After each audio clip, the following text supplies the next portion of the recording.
right, you ready? Yeah. Hello, educators of Virginia. Welcome to today's episode with Laurie McCullough, where we will explore the evolution of VASCD and dream about the future of education in Virginia. Laurie is retiring and leaving an impressive legacy that transformed VASCD into an important organization in Virginia and has set many trends as an instructional leader for all educators in the Commonwealth. Laurie, welcome. How are you? I am great. Thank you, Chris, for those kind words.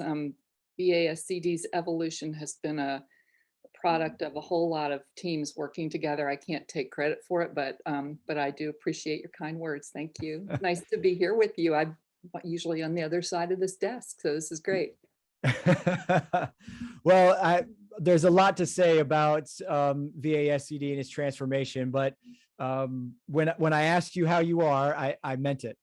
How are you? You're getting ready to transition, a big life transition for you. How are you feeling in this space? Yeah, I'll take advantage of the opportunity to answer that.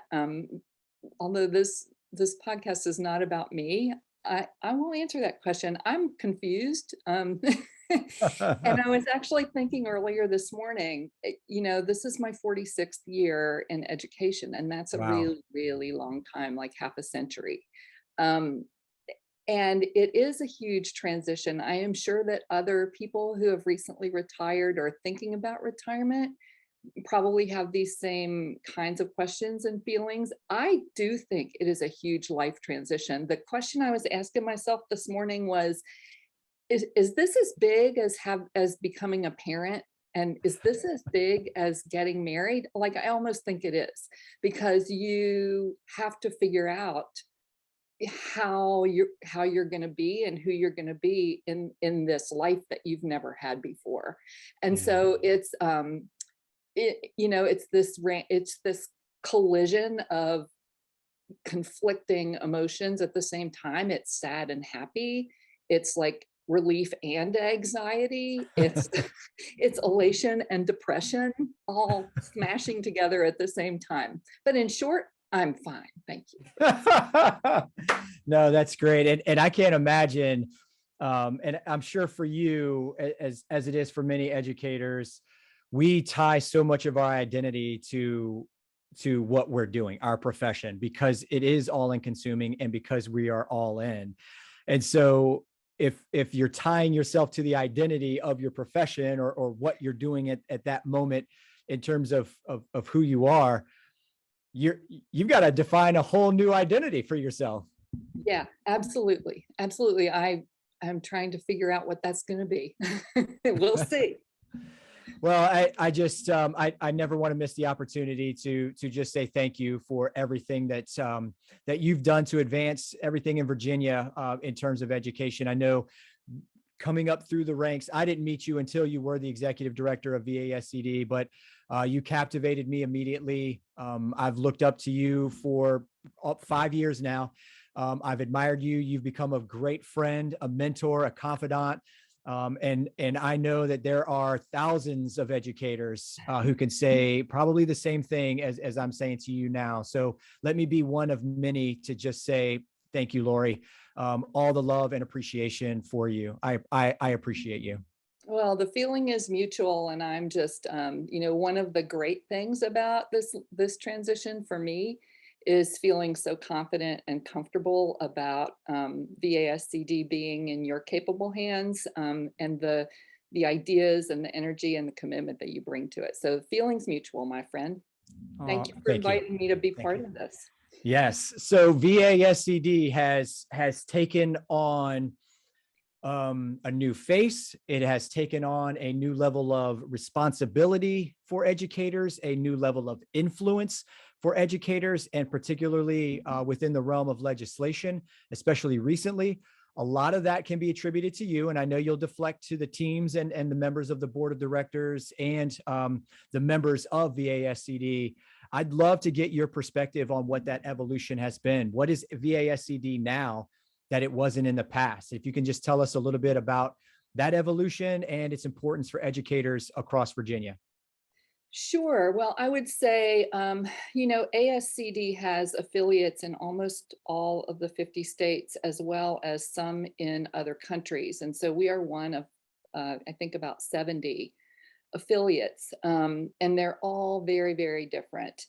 And they are all a product of their leadership, their boards of directors, their executive directors, and of course, their members. I think, I love knowing that we're one of the strongest ASCD affiliates, by almost any measure.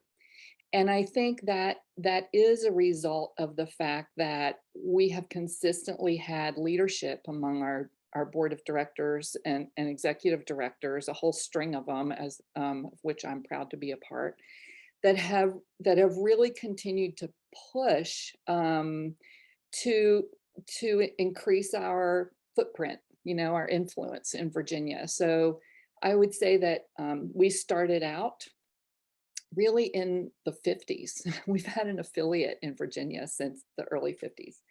And we started out as simply a provider of professional development. So we had a conference, we may have done some workshops, and they were good and they were high quality. I'm not minimizing that. But as we have continued to grow, and sort of disperse our leadership, so we had more human capital involved in VASCD. It's become work that really requires more than one person to do, and so we've been able to expand, our programs and our services and our influence. And as you said, in recent years, we've come to be more active in the policy and advocacy arena.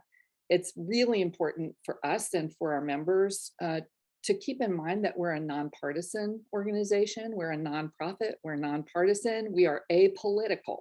So we don't take political stances or political sides, but we always take the side of public education, regardless of whether that's Republican or Democrat, liberal or conservative. We always take the side of public education. And I think, it was actually during Mike Rettig's presidency. A lot of people know Mike Rettig by his reputation, if not personally.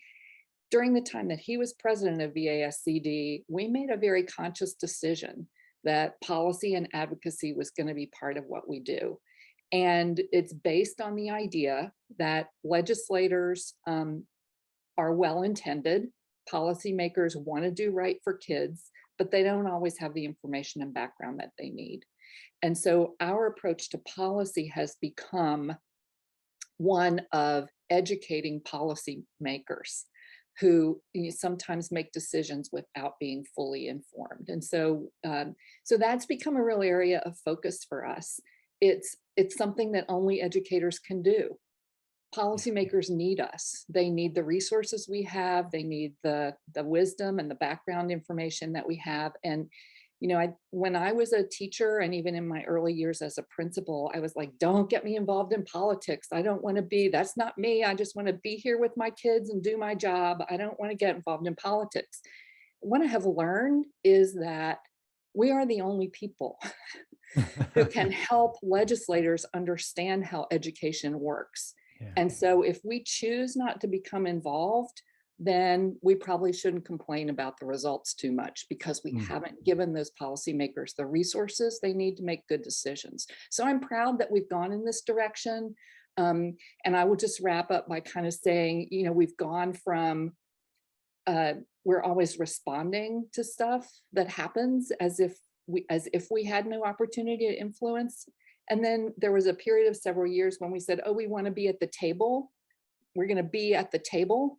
And I think what we're thinking now is we want to set the table. We want to be the organization that sets the table. And I think we're definitely headed in that direction. Yeah. And I couldn't agree more. Just, where just the relationships that you've built, especially within and around the General Assembly, and really how you've helped to educate other educators about the process, about, how to advocate and how to get involved is tremendous work. And I think that builds upon it. And you kind of, I like how you outlined, before, we didn't want to touch policy.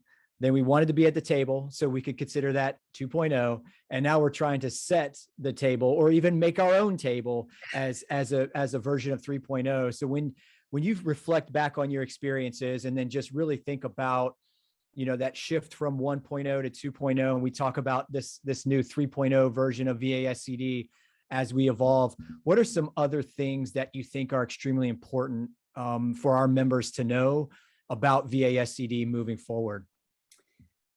I think it's important for members to know that when we advocate, we're advocating on their behalf.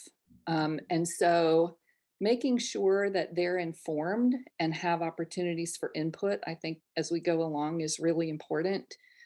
We have a terrific policy team under the leadership of some members of our board of directors, Daniel Smith, Joe Douglas, and Alan Siebert, and others. And we have representation on that team from all around the state.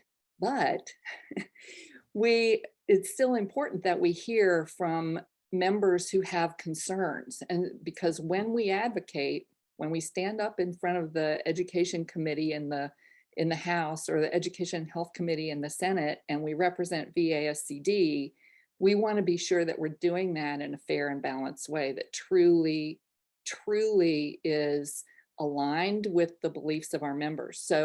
So I think I would say two messages I would have for both VASCD members and other educators who may not be members, but who are our friends.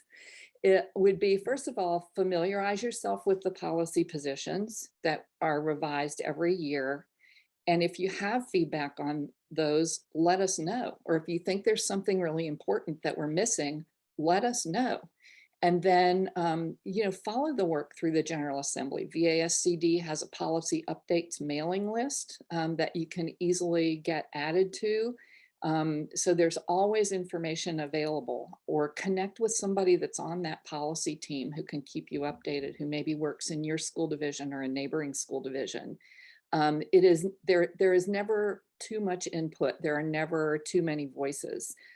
We are always looking for, I don't want to say stories, but experiences and anecdotes from the field that help us explain to legislators what our positions are and why, connecting what we believe to what really happens in classrooms and schools every day. And any member can help us with that anytime. Yeah, that's great. I love what you just said there at the end, connecting what we believe to what's going on in our schools and classrooms, because if they're not aligned, then, we're doing something wrong. So I appreciate that. Really looking at, we're, and I don't want to cross my fingers here, but we're on our way out of the pandemic. We're not completely out of the woods yet, but we're coming out of the pandemic, and our schools are really wedged between so many polarities. So for you, what are some immediate, maybe up to a year from now, and some near term, maybe 1 to 3 years from now, some of those needs our schools and our educators will have as we come out of this pandemic and navigate being between those polarities? Yeah, I've thought about this a lot. It's there's so much going on that you kind of get caught in the swirl and the chaos. And as you've said, the polarities. I mean, I think of it as like teaching. Oh gosh, sorry. I think of it as teaching under attack. How do you keep your focus and keep your stay on track when there are all these things pushing and pulling in so many different directions, not to mention the criticism and the attack on public education that's sort of part of the environment right now. And so the kind of theme that comes to mind for me is the theme of recovery. And I think it's maybe prompted by the pandemic, but you're right. It's not about the pandemic completely anymore. I mean, we have to decide and figure out immediately, as I think public educators are, how to deal with learning loss. I mean, top priority, right? Yeah. And when I say that, I don't mean just making sure everybody can pass the SOL test because they're behind academically. I mean, learning loss writ large.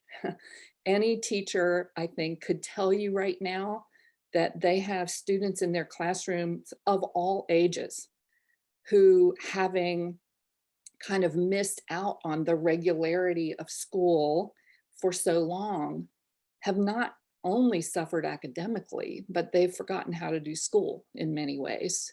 And many of them are suffering from the effects of such a long period of isolation. And then this other period of you're in, you're out, you're back, you're forth, you Yeah. don't know where you are. There's no predictable routine. That's hard.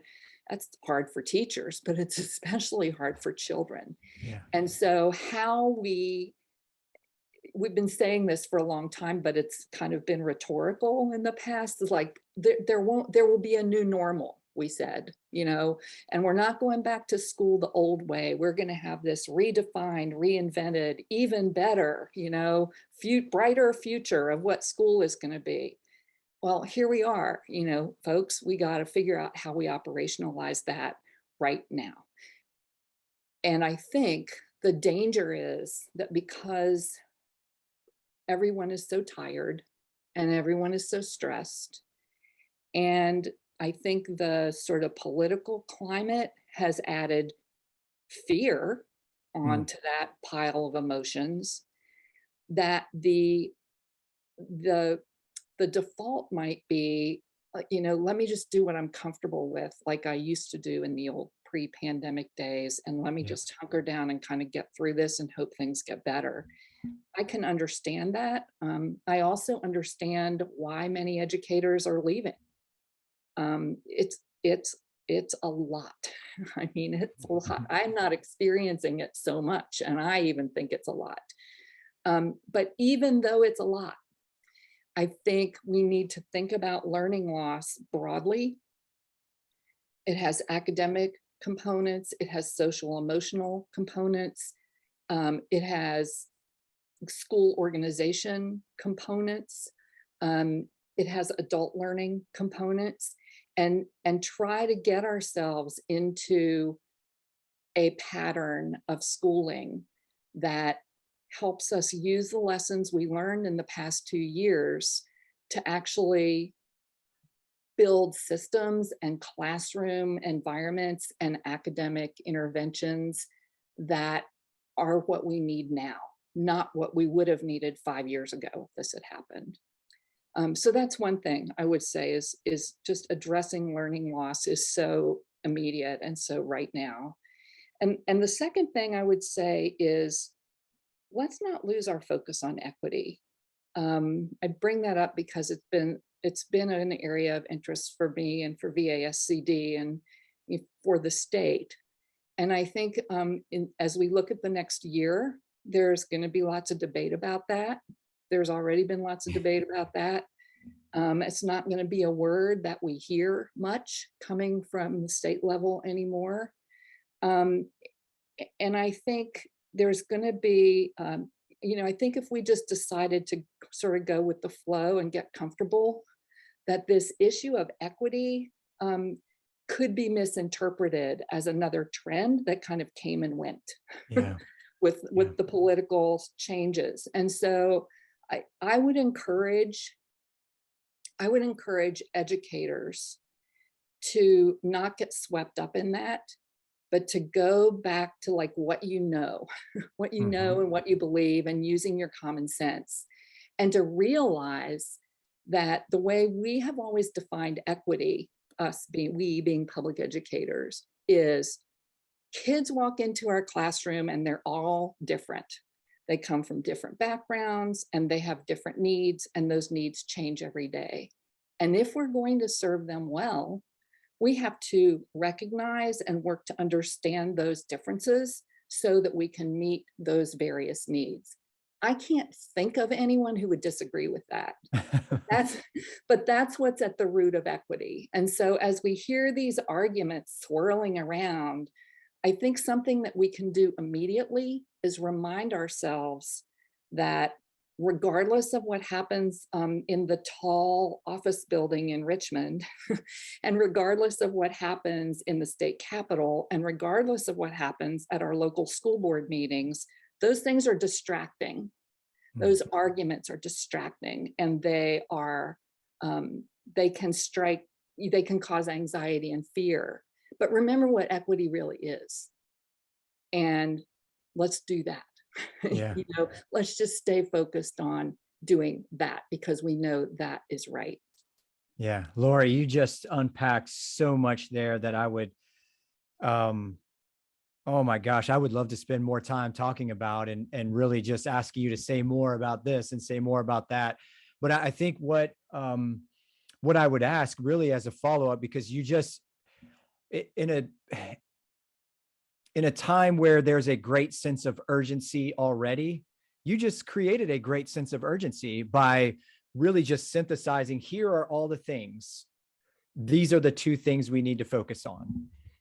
The academic, social, emotional, school structures, that loss, let's bring it back. And you called it the pattern of schooling. I loved it. I love that. And then the other thing is to not lose sight of what we've really done in Virginia, probably for the past 8 or 9 years. And beyond that, we just started calling it equity probably then. And to focus on those two things. So what is it that VASCD can do to contribute to that? Well, VASCD, in addition to being a provider of really outstanding professional learning, and in addition to being an advocacy organization in the policy arena, is also a very powerful network. And I think what VASCD can do to contribute comes out of that network. So I'm going to give you a couple of examples. Pre-pandemic, VASCD was hosting a series of innovation forums. And those forums, which were for members, allowed us to basically take field trips to schools around the Commonwealth where practices were in place. I almost said innovative practices, but I don't even know what that is anymore. Practices were in place that we thought were of interest to other schools to learn about, or models for other schools to learn about. And those were really powerful because teachers and school leaders got to walk into schools that were not their schools and talk to teachers and talk to students and sit in on classes and learn, we've got these same challenges and here's how another school is approaching it. And by doing those innovation forums, we helped people, we gave people kind of a pathway for establishing relationships with other schools around the state where interests were similar and challenges were similar, but they may not have known what other schools were doing. And so I think that network, as we explore learning loss and equity, we need those networks. Yeah. I love the VASCD conference, maybe more than anybody on the face of the earth. Going to a conference doesn't equip us to meet that challenge. It can help us. Yeah. But we need, in addition to that, a network, like a teacher has a PLC. We need like a mega PLC of public educators who are working through these same issues in schools all over the Commonwealth. And I think VASCD's networking opportunities can really help with that. I also would say, as another example, of course, our micro-credentialing program, which allows teachers, allows teachers to have personalized, customized professional learning. So you can decide in this huge universe of all these challenges and skills that you need, which is the one that you want to work on right now, and how do you pursue that as an individual on your own kind of learning path. So I could go on and on and on with examples of ways that VASCD can support and help with this work over the next couple of years. But I think getting back to finding more ways. We've kept our networks pretty intact through our virtual programs and through our communications, but being able to deepen and expand those networks now, and then also continuing to think differently about professional learning and add on, not replace, things like traditional conferences and workshops and webinars, because those things definitely have value. But Yeah. adding another layer of professional learning that really models what we know about adult learning practice. I think those are two things that we can do, and I know you will. No, I appreciate that. And it's hard to believe that we're already coming up on 30 minutes, but there was one more question that I wanted to ask, and it's along the same lines of, the immediate needs and the short-term needs. But if you could give us a taste of just all of the experience and the wisdom and the expertise that you are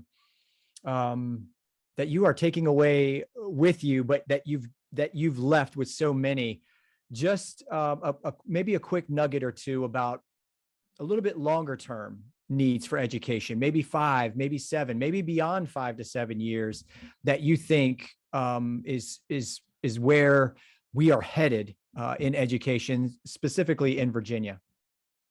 Yeah, this is something that I have thought about quite a bit, and I think we need lots of conversations and lots of deep conversations about these issues. But in terms of nuggets, I would leave you with 2 questions, that I don't have answers to, but that I think are the questions going forward, long term. Question 1 for me is, what is public education really for these days? I think, when public schools were first established, they had a purpose. And then when the federal government established ESEA and other Title IX and other kinds of federal legislation, the purpose of education was clearly to level the playing field, or at least that's the purpose of the federal role in public education. It looks to me like, when I see videos of some of the really disturbing rhetoric around public schools, what I think it really is a questioning of what is the purpose of public education. Yes. And so I think, again, it's circling back to the beginning of this conversation, as much as we may wish we didn't have to do this, I think public educators have to do that. They have to be able to step forward and articulate what we believe the purpose of public education is and how we operationalize that in schools. So that would be my first one. And my second question is, can public schools be the healer of the divisions and the wounds in our communities and in our society? Can we, instead of being thrown back and forth, across the ping pong table, can we be the place where the healing happens? And VASCD has this hashtag, elevate the profession, or sometimes we just say elevate. That's become a real mission for VASCD. I think through elevating the profession and elevating public education, I'm really hopeful about the long-term future, that this sort of chaotic period we're in now can create the conditions for us to build something that is more appropriate in the 21st century than what we had before the pandemic, that serves kids better, and that does actually begin to heal us as a nation. So I would leave you with that positive note and say, Yeah, those are huge challenges, but I do think that's where we're going, and I think we can do it. I think we can do it. Yes, I think we can do it too. Laurie, thank you so much. Just wonderful insight, which is, it's the title of our channel, which is, why we wanted to create this, really to connect, ideas with action, but to sit down for just a short period of time with you and just treat this like an interview, to really see what's on your mind and in your heart has been a blessing for me. And I know that our audience will enjoy it. So thank you, Laurie, for the time, and thank you for the wisdom as always. As a final goodbye, we'd like to be able to stay connected to you. So how can our listeners do that? Well, how about I'll give you my email. All right. It's L McCullough 22, LMCCULLOUGH 22 @gmail.com. I would love to hear from people. All right. Awesome. You heard it. So everybody take out your email right now and draft Laurie a hello email and tell her how much you appreciate the wisdom that she just shared, and also for her 46 years of service to education. Thank you, Laurie, so much. We appreciate you. Thank you, Chris. I am so optimistic about the future of VASCD with your fine leadership, and you know that I'll be here cheering you on. And hopefully answering my questions. Absolutely. Thank you, Laurie.